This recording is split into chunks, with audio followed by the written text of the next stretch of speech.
वज़ीर आला पंजाब भी केपी में डेंगू के खात्मे के लिए फ्रंट फुट पर आ गए। DG health mobile unit, doctors और माहिरीन की टीमें भिजवा दी। गवर्नर और वज़ीर आला केपी के साथ भी मुसलसल राब्ते में हैं।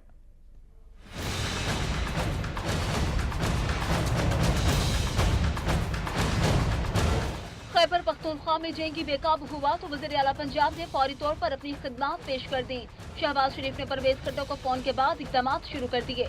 पंजाब ने भी टीमों को मुतहरिक कर दिया। सूबाई वज़ीरा समेत हेल्थ टीमों को फौरी मदद के लिए अहकाम जारी किए। वज़ीर आला पंजाब की हिदायत के बाद डीजी हेल्थ और 4 माहिरीन की टीमें केपी चली गयी। ये टीमें डेंगू के खात्मे के लिए इकदाम समेत मरीजों की भी देखभाल करेंगी। पंजाब से मोबाइल हेल्थ यूनिट भी खैबर पख्तूनख्वा भिजवाया गया, जो बर वक्त मरीजों की देखभाल में अहम किरदार अदा करेगा। इसके अलावा सूबाई वजीर प्राइमरी हेल्थ ख्वाजा इमरान नज़ीर और प्रोफेसर मसूद भी डॉक्टर्स की टीमें लेकर केपी पहुंचेंगे। इस वक्त वज़ीर आला पंजाब खुद भी केपी में सूरत हाल मॉनिटर कर रहे हैं, जबकि वो मुसलसल गवर्नर केपी इकबाल जफर झगड़ा और वज़ीर आला केपी परवेज खट्टर से भी मुसलसल राबते में है। वाज़ेह रहे चंद साल कबल पंजाब में भी डेंगू ने जबरदस्त वार किया था, जिस पर वज़ीर आला पंजाब ने दिन रात काम करके एक ही साल में उस पर काबू पा लिया था। पंजाब में डेंगू से बड़े पैमाने पर हलाकतों के बाद वज़ीर आला पंजाब एक्शन में आए और सूबे को डेंगू से पाक करवाया।